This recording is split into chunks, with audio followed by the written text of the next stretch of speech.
Hello, my darlings. It's Sarah Kulkens here.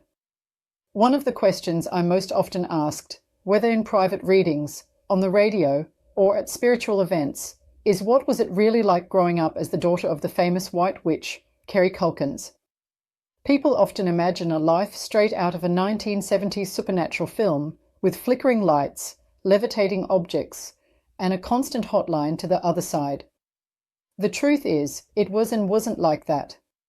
To me, our home was a place of incredible love, warmth, and, well, energy. It was a home filled with the scent of sandalwood and rose incense, with crystals catching the light on every windowsill, and a kettle that was always on for a fresh cuppa. But it was also a spiritual crossroads.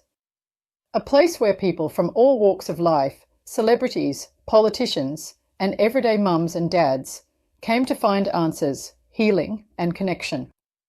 And, of course, sometimes those connections didn't leave when the client did. I am often asked to share my own true psychic stories. As a psychic guide, I've had countless profound experiences, both with my clients and in my own life.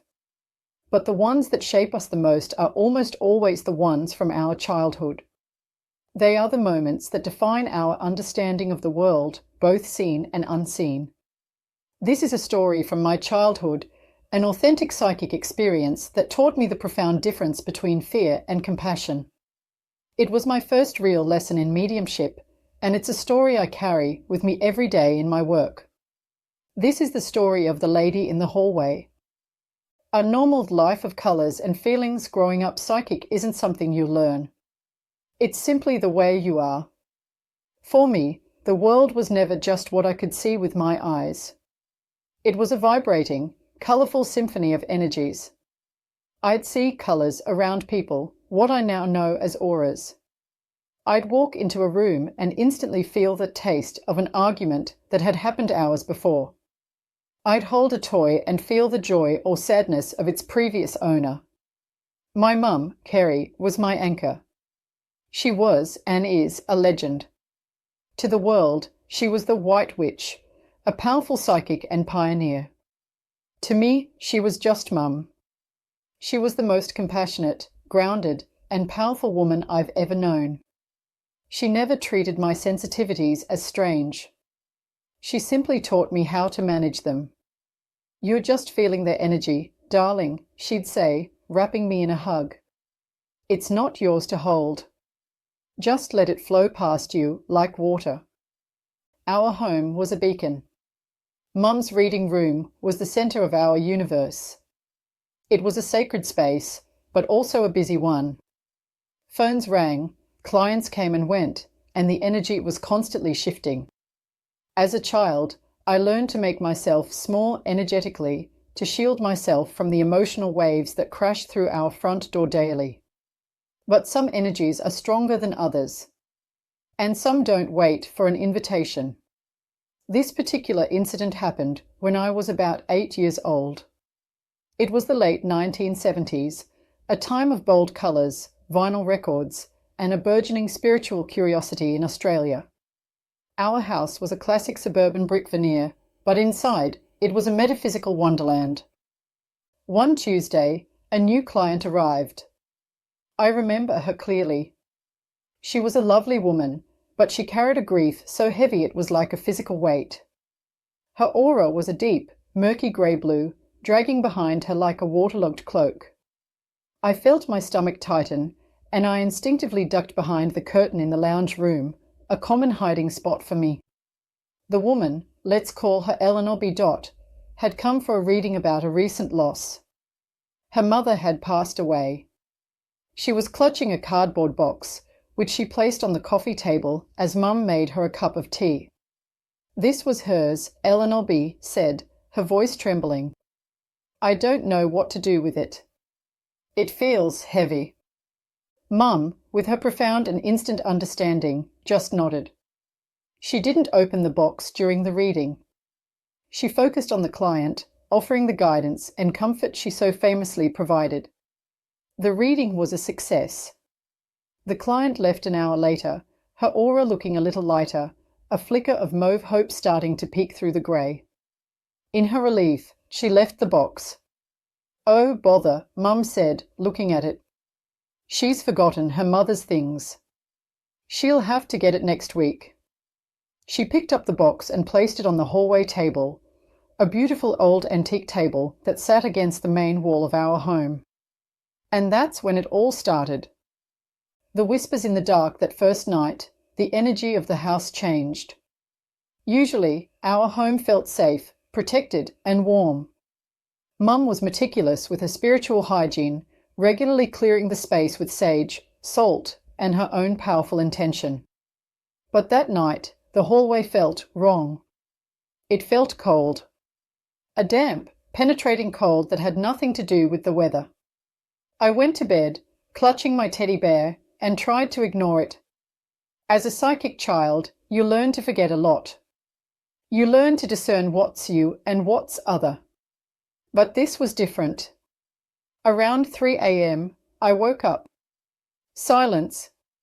The deep, heavy silence of a sleeping suburban night.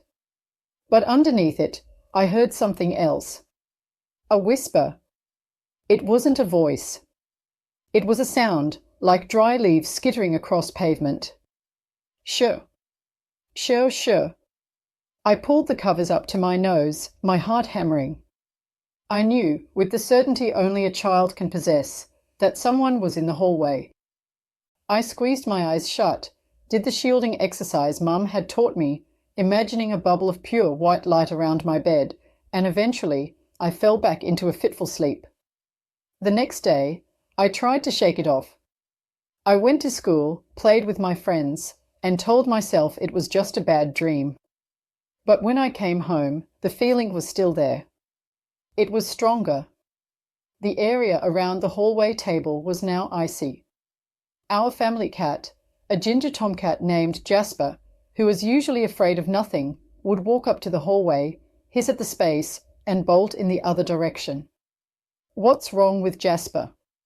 I asked Mum, who was in the kitchen preparing dinner. She glanced up, her psychic radar instantly on. She looked down the hall, narrowing her eyes. Someone's not very happy, are they? She walked over, stood by the table, and just listened. I watched her, fascinated. This was her process. She would tilt her head, as if listening to a frequency no one else could hear. "It's all right," she said softly, to the empty air. "You are safe. There's no need for distress." The cold seemed to pull back a little. But it didn't leave. Mum looked at me. "It's in the box, Sarah, an attachment. The lady's mother, I think. She's confused." As an adult, I now have the language for this. This wasn't just a residual haunting or a psychic imprint, but an emotional memory replaying itself. This was a spirit attachment. A soul, recently passed, had attached itself to a beloved object, confused and unwilling, or unable, to fully cross over into the light. They were trapped in the in-between, and their energy was projecting distress. That night, the whispers were joined by a new sound. Crying. It was the faintest sound, like a woman weeping into a handkerchief, far away. It was deeply, profoundly sad. It was the sound of loss, of confusion, of a heart that was utterly broken. I felt it in my own chest. A wave of sorrow washed over me, and I started to cry, too. I wasn't scared anymore. I was heartbroken for this invisible woman. I got out of bed and crept to my doorway. I peeked down the dark hallway, and I saw her. The lady in the gown, she wasn't transparent like a ghost in a film. She was more like a flicker, a distortion in the air, like the heat haze coming off a road. But the shape was unmistakably that of a person. It was a woman. She was small and frail, wearing what looked like an old-fashioned nightgown. Her back was to me. She was standing in front of the hallway table, her head bent, her energy focused entirely on the cardboard box. She was wringing her hands. The sound of weeping, I realized, was coming directly from her. I stood there, frozen, for what felt like an eternity. I wasn't scared. My heart just ached. As a child, I didn't have the tools to process this, but my spirit knew what this was. It was a soul in pain. I must have made a sound because she stopped. Slowly, she turned. I couldn't see a face, not really. It was more an impression of a face, an impression of small, frightened eyes and a mouth open in a silent cry. But what hit me, what knocked the breath from my lungs, was the feeling she projected. It was a wave of pure, undiluted terror. It wasn't my terror. It was hers. She was lost. She was terrified. And in seeing me, she had latched onto the only other light in the hallway. She drifted towards me, her hand outstretched. The cold intensified until my teeth were chattering. That's when I finally found my voice. I did the only thing an 8-year-old in that situation could do. "Mum!" I screamed, a full-throated, terrified shriek that echoed through the house. The effect was instantaneous. It was like a switch being thrown. The lady dissolved, like smoke in a strong wind. The oppressive cold vanished, replaced by the normal, warm air of our home. Seconds later, my bedroom light snapped on. Mum was standing in the doorway, her presence filling the entire space. She was no longer just Mum. This was Kerry Kulkens, the White Witch.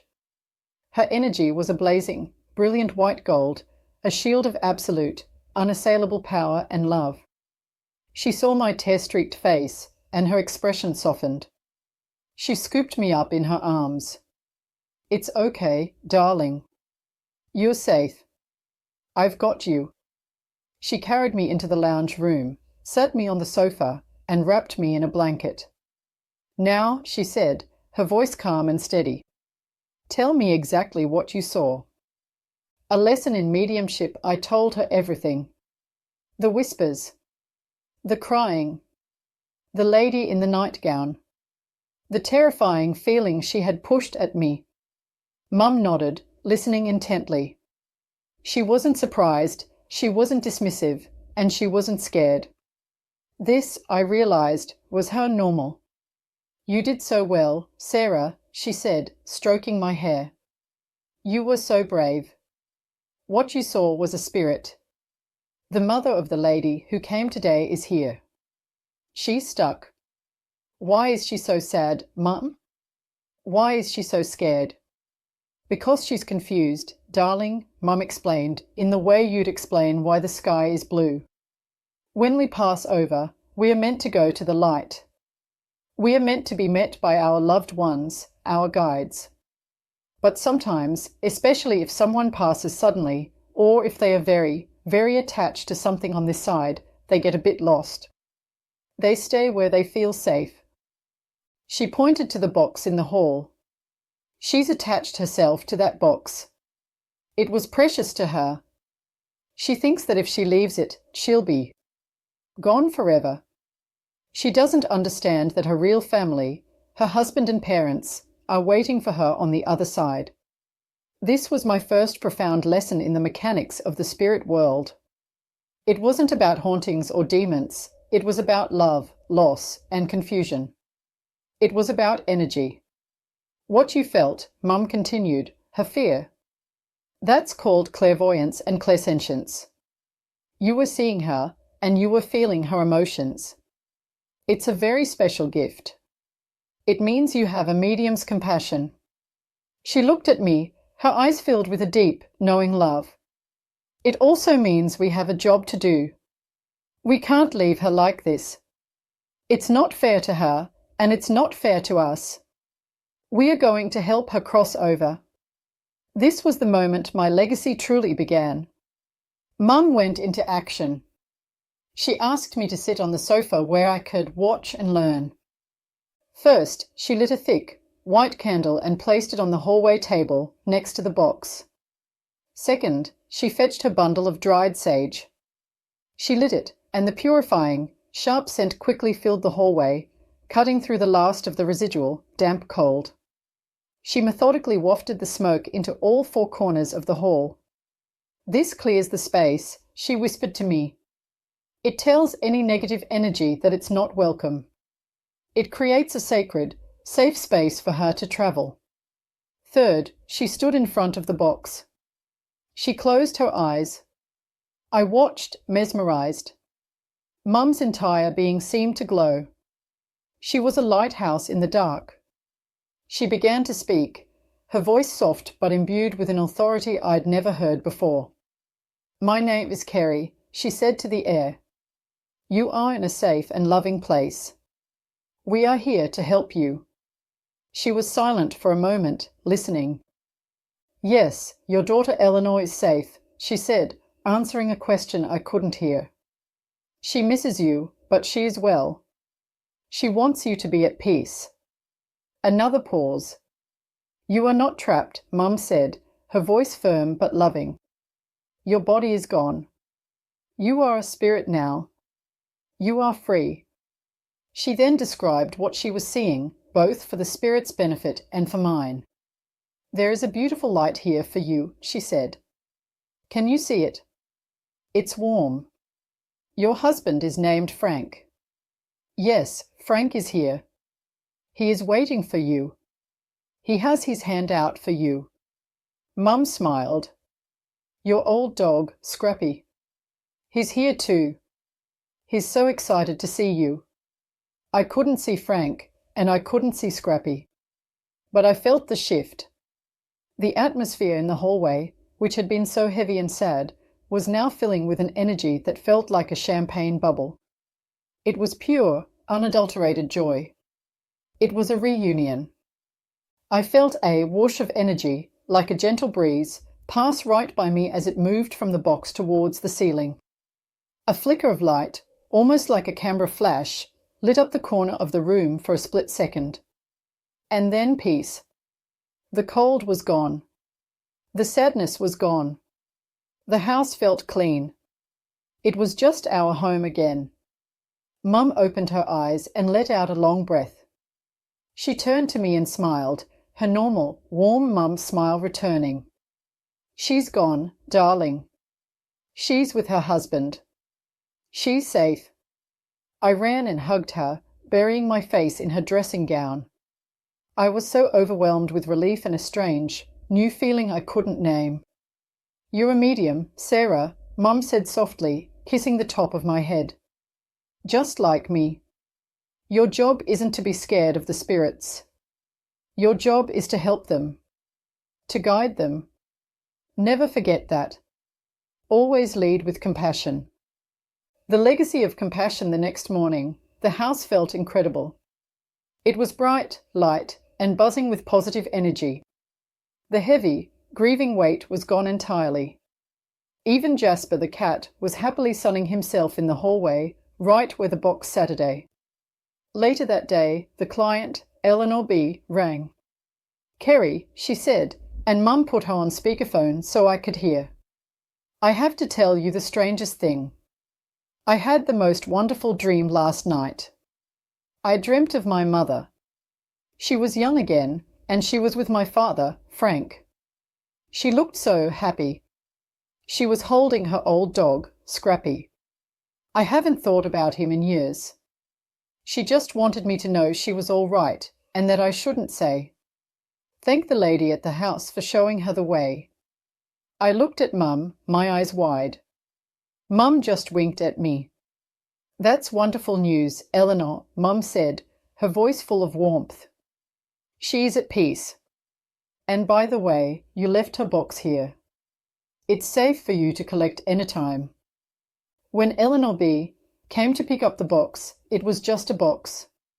The energy was gone. The attachment was severed. The soul was free. That experience was my initiation. It was the day I stopped being a scared psychic child and started to understand my purpose. This is the 7-generation legacy I carry. It's not about the spooky or the scary. It's not about predicting doom and gloom. My work, like my mother's before me, is about empowerment and healing. Whether I'm using the tarot to find clarity in a career, palmistry to understand a life path, or numerology to check compatibility, it all stems from that one core principle I learned in the hallway that night: lead with compassion. Every day, I use my psychic abilities, my clairvoyance, intuition, and mediumship to help people navigate their challenges. Sometimes that means guiding a client through a tough decision about love or luck. And sometimes, just like Mum did, it means guiding a lost spirit home. This world and the next are intertwined. They are both governed by the laws of energy, love, and karma. My true psychic story isn't just about seeing a ghost. It's about seeing a soul in need and having the wisdom, training, and compassion to help. That is the Kulkens legacy. It was my mother's gift to the world, and it is my honour to continue it, just as my daughters and grandchildren will after me. So, if you ever feel that shiver down your spine, or that cold spot in a room, don't just jump to fear. Take a breath. Protect your energy. And then lead with compassion. You might just be sensing a lady in the hallway who is simply asking for the way home. Sending you all so much love and light. Sarah Kulkens, spiritual guide and consultant.